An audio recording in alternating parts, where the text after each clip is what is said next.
आदरणीय प्रधानमंत्री नरेंद्र मोदी जी, नमस्कार। आप मुझे नहीं जानते, लेकिन आपको मैं बताना चाहूँगा, मैं भी आप ही के राज में रहने वाला एक सामान्य नागरिक हूँ और किसी तरीके से इस महंगाई के दौर में अपना जीवन, अपने परिवार का पेट चलाने के लिए मजबूर हूँ। आप देख सकते हैं कि आज हमारे देश की क्या हालत आपकी नीतियों ने कर दी है। आप देश का नाम ऊंचा करने में लगे हैं, विदेशों में भारत को मजबूत बनाने में लगे हैं। इस बात की प्रशंसा भले कोई करे न करे, लेकिन आज आपने अपने इस देश की क्या हालत कर दी है, ये किसी से छिपा हुआ नहीं है। मैं आज एक छोटे से मुद्दे को लेकर आपके सामने आया हूं। ये खुला वीडियो मैं आपके साथ शेयर कर रहा हूं। मोदी जी, आप प्रधानमंत्री हैं, इंसान हैं। हो सकता है कि इंसानियत के नाते आपको ये बातें शायद अब समझ में आएं। आपको बताना चाहूंगा, आज मेरी तरह कई परिवार ऐसे हैं जो भूखमरी के कगार पर आ चुके हैं और धीरे धीरे उनके मन में आत्महत्या के प्रति विचार बढ़ने लगा है। कारण है आपकी नीतियां, आपकी सरकार की ओर से बढ़ाई जा रही महंगाई, रिजर्व बैंक ऑफ इंडिया की ओर से लगातार बढ़ाया जा रहा ब्याज दर, जिसके कारण हम जैसे आम नागरिक आज किस्तें चुकाने से वंचित हो रहे हैं। घर की छोटी छोटी चीजों को बेचकर मजबूरी में किस्त चुकाने के लिए मजबूर हैं और अब समय ये आ चुका है कि किस्त चुकाने की औकात खत्म होने लगी है और लोग आत्महत्या करने के लिए मजबूर हो रहे हैं। आज यदि आपकी इन्हीं नीतियों के कारण मैं और मेरा परिवार भी आत्महत्या कर लेता है, तो इसके लिए सिर्फ और सिर्फ आप और आपकी नीतियां ही दोषी होंगी। क्यों? उसका कारण मैं आपको बता दूं। आपकी सरकार जब से आई है, हमने देखा कि आपने कई तरह के कदम उठाए, लेकिन आज क्या हो रहा है? आपके राज में महंगाई बढ़ाई जा रही है। मैं छोटी सी बात बताना चाहूंगा, बता दूं, किसी तरीके से अपने लिए, अपने परिवार की खुशी के लिए लगभग 2 साल पहले मैंने कहीं से पैसे इंतजाम किए, पैसा इकट्ठा करके मैंने एक कार खरीदी। कार एकमुश्त आदमी नहीं खरीद पाता है, एक आम आदमी, इसलिए मैंने भी बैंक से लोन लिया। वहां तक सब कुछ ठीक था। बैंक का किस्त हर महीने कटना चालू हो गया। लगभग 2 साल के दौरान मैंने एक दिन भी किस्त बाउंस नहीं होने दिया, किस्तें मैं चुकाता रहा। अब किस्त की राशि मैं बता दूं, किस्त EMI, इक्वेटेड मंथली इंस्टॉलमेंट, जी हाँ, ये पहले से तय हो जाता है कि आपकी लोन राशि इतनी है और उसके लिए आपको हर महीना इतना किस्त देना होगा। लेकिन यहां पर झोल कहां हो रहा है, कहां परेशानी आ रही है, अब मैं आपको बता दूं।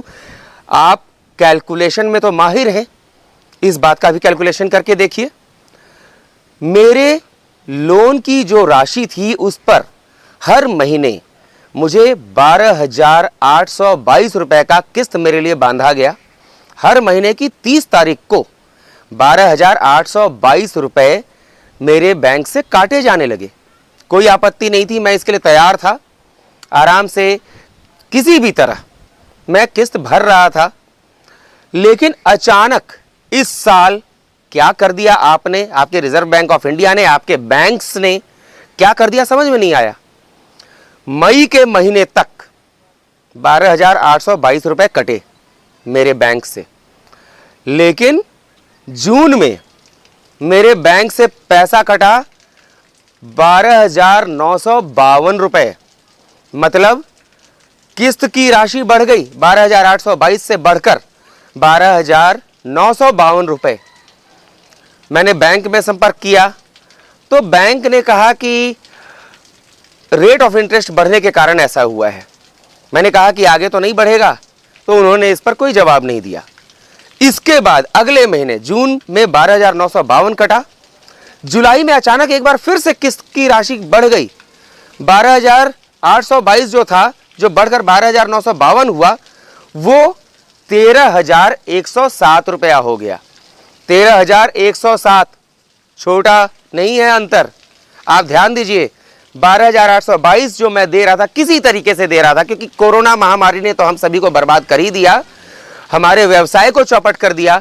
आज हालत यह है कि दिन में यदि कुछ पैसे मैं कमाऊंगा तो रात में मेरे घर का चूल्हा जलेगा। लेकिन फिर भी चलिए, किसी तरीके से मैंने किसी से पैसा लेकर घर की कुछ चीज़ों को बेचकर 13,107 रुपए की किस्त जमा की। चलिए, ये जुलाई महीने की बात है, 30 जुलाई, और आज है 30 अगस्त।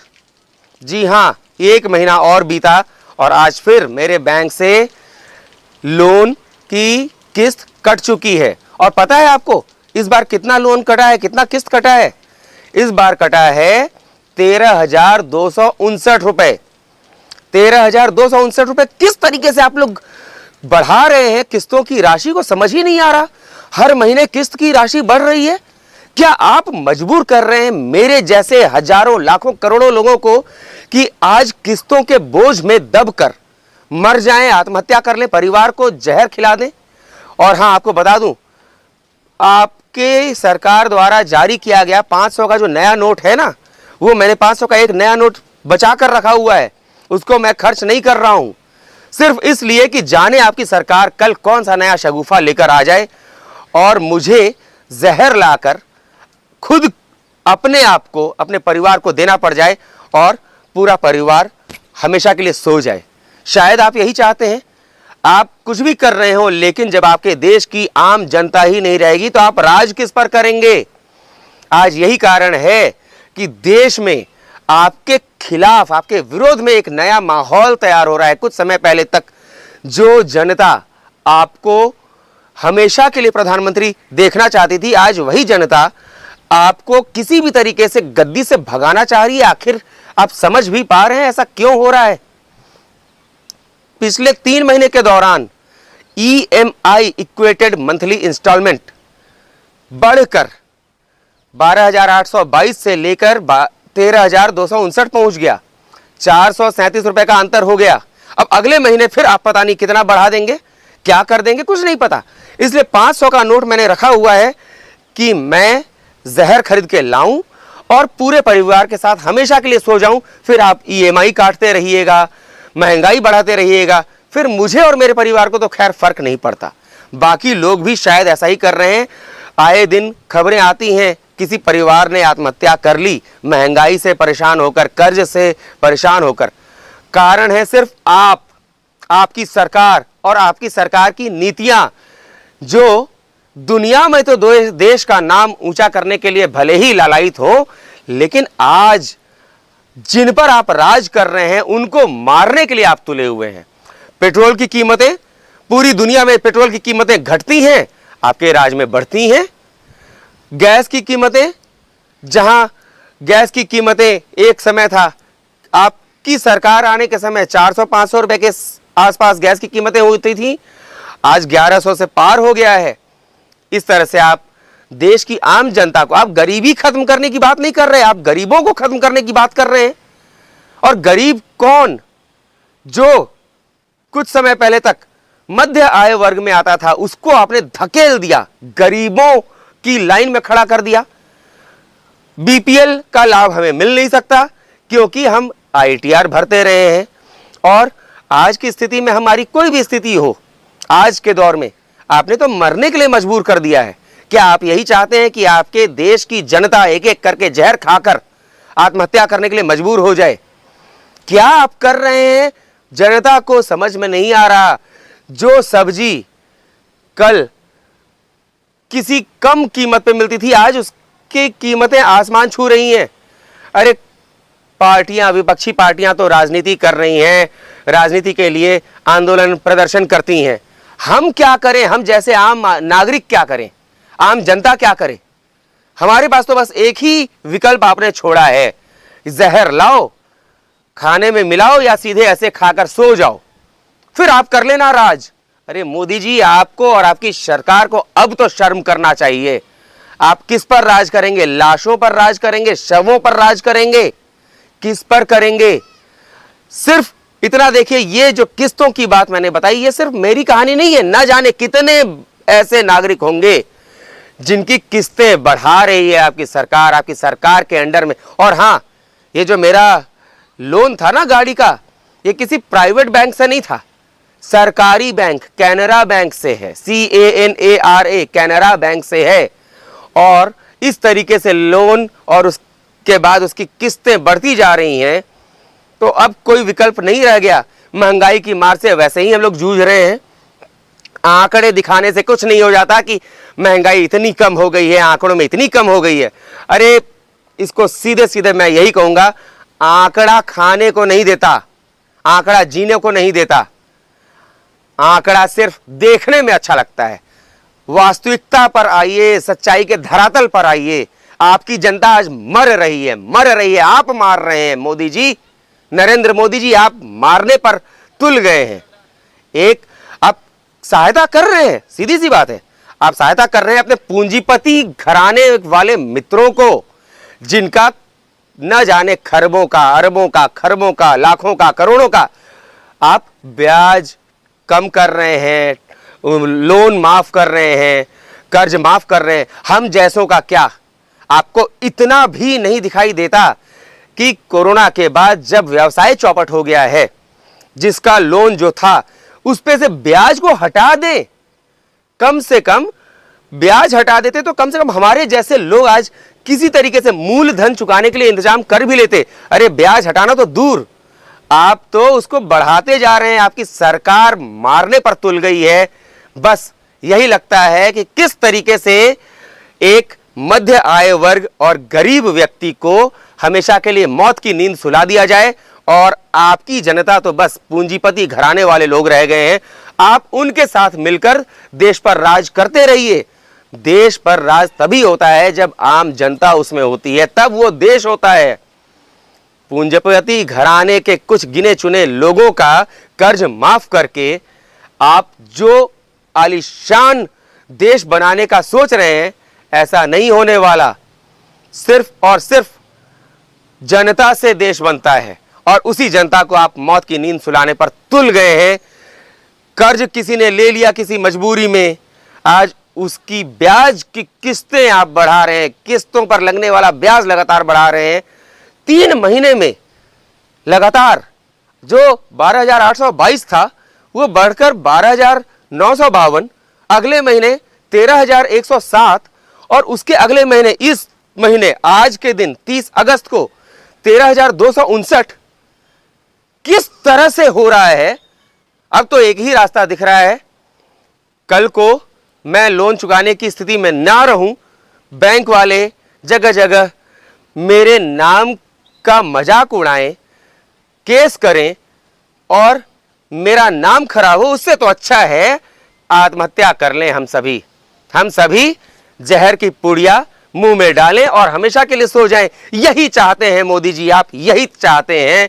शायद इसीलिए आप राज करने का सपना देख रहे हैं।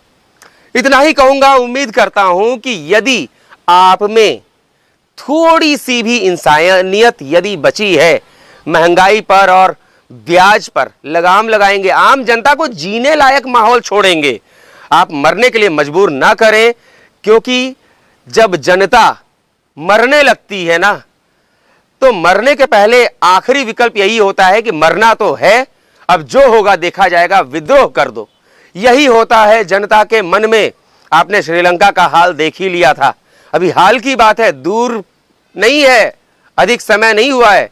क्या आप भी चाहते हैं कि हमारे देश की आम जनता, पूंजीपति तो आपके खिलाफ जाएंगे नहीं क्योंकि वो तो आपके मित्र हैं, आपको तो उनका एहसान चुकाना है, मानता हूं मैं, लेकिन हमारे जैसी जनता जो किसी समय मध्य आय वर्ग की श्रेणी में आती थी, आज गरीबी रेखा के नीचे चली गई है, लेकिन उसका लाभ हम नहीं उठा सकते क्योंकि हमें अपनी प्रतिष्ठा भी देखनी है। आज चाहते हैं कि हमारे जैसे लोग, गरीबी रेखा वाले लोग विद्रोह पर उतारू हो जाएं आपके विरोध में। आपकी सरकार और आपकी नीतियों के विरोध में। यहां विपक्षी पार्टियों से भी कहूंगा कि बस राजनीति मत कीजिए, झूठ मूठ की राजनीति करके राजनीतिक रोटियां मत सेकिए। आम जनता के दुख दर्द में शामिल होइए। जो कोई परेशान है उसकी सहायता कीजिए। जगह जगह ढोल पीटने से, विरोध प्रदर्शन करने से कुछ नहीं हो जाता। अरे नीतियों का विरोध कीजिए, जनता कहीं तड़प रही है उसकी सहायता कीजिए।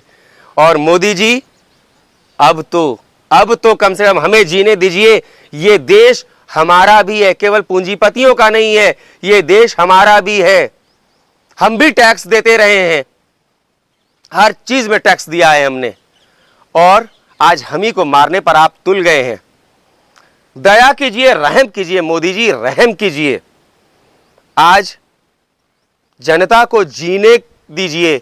हर व्यक्ति को जीने का अधिकार है, जन्म के साथ ही जीने का अधिकार मिल जाता है। हमारे पास भी जीने का अधिकार है, हमें मरने के लिए मजबूर नहीं कीजिए, मत कीजिए। मोदी जी, उम्मीद है आपके चेले चपाटे तो हमारी इस बात को आप तक पहुंचने देते नहीं हैं, लेकिन उम्मीद है कहीं से आपको हमारी ये बात सुनने को मिल जाए, तो ध्यान दीजिए। नमस्कार।